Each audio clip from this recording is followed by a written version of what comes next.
Oke, assalamualaikum warahmatullahi wabarakatuh. Salam sejahtera dan tentunya salam sukses buat teman-teman Bang Muslim semuanya dimanapun kalian berada. Kali ini kita akan mencoba membahas tentang proses pemasangan geroncongan atau keroncongan dari kaleng, tali, dan plastik yang dikombinasikan untuk menghalau burung pipit, emprit, atau manyar di daerah kami di sawah Bang Muslim. Dan langsung saja kita ikuti ceritanya agar nanti tidak terjadi gagal paham dan salah pengertian ya. Teman-teman pastinya sudah tahu bahwa hama burung pemakan padi sebenarnya bukan hanya satu ya, tapi banyak. Ada burung pipit, gereja, manyar, bandol, dan gelatik. Mereka sangat gemar memakan biji-bijian, terutama padi, dan selalu bergerombol dalam rombongan dari mulai puluhan, ratusan, ribuan, bahkan puluhan ribu ya. Kalau sampai jutaan saya juga belum pernah melihatnya atau mendengarnya ya. Padi yang digemari pun sebenarnya padi yang masih muda kalau masih ada ya, dan disantap dengan cara dihisap karena masih mengandung santan yang manis dan membuat mereka butuh dalam jumlah yang banyak. Karena sangat merugikan karena mampu mengurangi bobot hasil panen hingga 30-50%, maka banyak sekali ya segala daya dan upaya yang dilakukan petani untuk menghalau atau mengatasinya. Misalnya dari mulai membuat boneka orang-orangan sawah ya, memasang plastik, dan memasang jaring ya. Namun penggunaan jaring ini sebenarnya menurut saya ya ini kurang tepat, karena di samping harganya mahal dan sulit pengerjaannya, ini ketika kita akan mengaplikasikan pestisida atau insektisida penyemprotan, ini akan sulit ya, karena ketika kita lewat akan terhalang atau tidak bisa maksimal proses aplikasinya.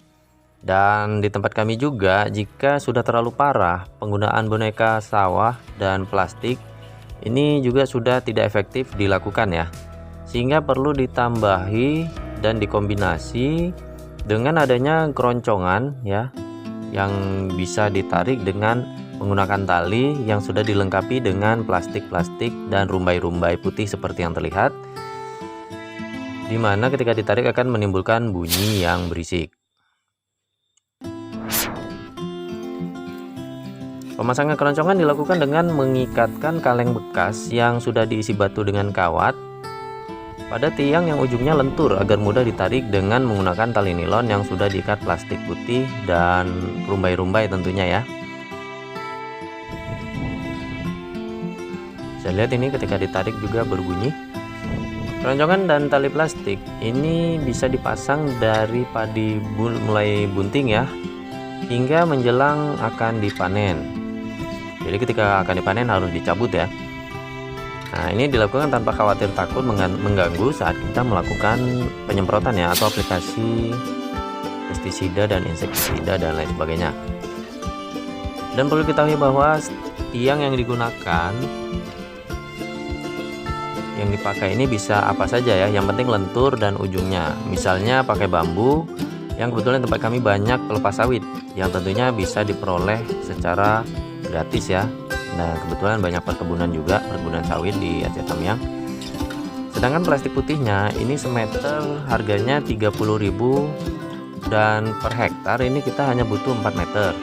Sedangkan rumbai-rumbainya ini bisa pakai bahan bekas, plastik ban bekas ya, dengan harga murah ya, per gulungnya sekitar 40-50.000, dan 1 hektar ini cukup hanya 3-4 gulung saja, sehingga total biayanya jika ini luasan 1 hektar ya, itu 4 dikali 30.000, 120.000, kemudian 3 kali 50.000, ini 150.000 untuk rumbai-rumbainya ya, kalau yang tadi itu untuk plastiknya saja. Sedangkan kawat 2 inch itu hanya butuh sekilo, 30.000 untuk mengikatkan kaleng keroncongannya, sehingga total biayanya itu sekitar 300-400.000 per hektar. Jika 10 rantai ya berarti sepertiganya, dan semua bahan tersebut bisa kita gulung kembali untuk digunakan di masa tanam berikutnya. Dan kemudian keroncongan yang dipakai ini bisa diperoleh secara gratis dari limbah warung atau gerobak roti bakar ya, atau warung kopi juga banyak di daerah kami ya, di Aceh Tamiang ini banyak warung kopi, tentunya banyak limbah-limbah bekas kaleng-kaleng susu bekas. Kemudian dibolongi agar tidak menyimpan air hujan ya. Kalau menyimpan air hujan nanti berat dan mudah berkarat.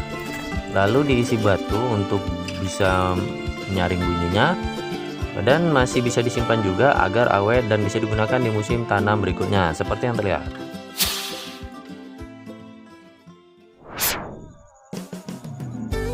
Nah, sebenarnya pemasangan yang tadi itu adalah pemasangan kedua setelah jeda 2 tahun dari pemasangan atau pembuatan yang pertama ya, yang pernah kami lakukan, tapi kebetulan tidak didokumentasikan saat itu. Dan kini kami memasang kembali keroncongan tersebut setelah disimpan 5 tahun ya dari pemasangan yang kedua tadi. Artinya totalnya sudah 7 tahun umurnya ini. Dan hanya saja tiangnya yang perlu dicari yang baru ya, dan tentunya ini masih kami peroleh secara gratis ya. Dan bisa dilihat ini masih normal ya, bunyinya juga masih ada jika ditarik. Hanya saja tiangnya yang kita ganti. Walaupun demikian tentunya masih berfungsi dengan baik dan bisa didengarkan dan disaksikan. Ini kalengnya juga masih nyaring ketika ditarik, dan tentunya bisa membuat burung yang terbang ini, bisa dilihat ini burungnya kocar-kacir, baik yang sedang terbang ya maupun yang sudah hinggap. Dan yang sedang terbang ini dia tidak akan suka ya hinggap di tempat yang banyak rumbai-rumbai dan plastik yang kita gantungkan di tali dari tiang ke tiang keroncongannya. Nah, teman-teman juga mungkin sudah tahu ya bahwa rumput ganduman atau rumput gandum-ganduman ini merupakan tempat yang sangat disukai oleh burung pipit, di mana mereka akan suka bertengger sambil memakan buah rumput ganduman tersebut. Dan kemudian jika sudah sore menjelang malam, mereka akan suka menginap di tempat tersebut ya. Kebetulan juga mungkin lebih semak, mereka lebih suka. Makanya ini teman-teman perlu dibersihkan saja agar tidak menjadi tempat langganan dari burung pipit ini ya. Salah satu cara untuk tidak disukai oleh burung pipit ya sawahnya ya, sebaiknya dibuang saja rumput gandum-gandumannya. Dan ini adalah kenampakan setelah padi kita menguning.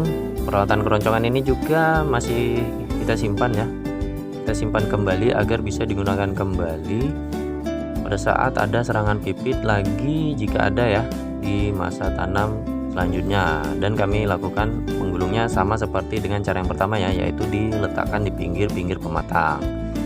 Begitu juga dengan kalengnya. Kaleng yang sisanya ini bisa ditertibkan kembali untuk disimpan dan juga menjaga agar tidak bahaya mengenai kaki. Jika kaleng tersebut tertinggal di lahan ya, tentunya cukup berbahaya, makanya harus diperbarui lagi.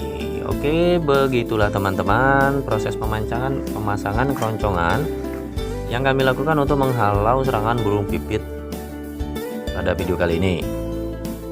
Dan nantikan video-video selanjutnya lagi di seri budidaya di bidang pertanian yang unggul. Makanya jangan lupa subscribe untuk mendapatkan update atau pembaruan video-video selanjutnya lagi.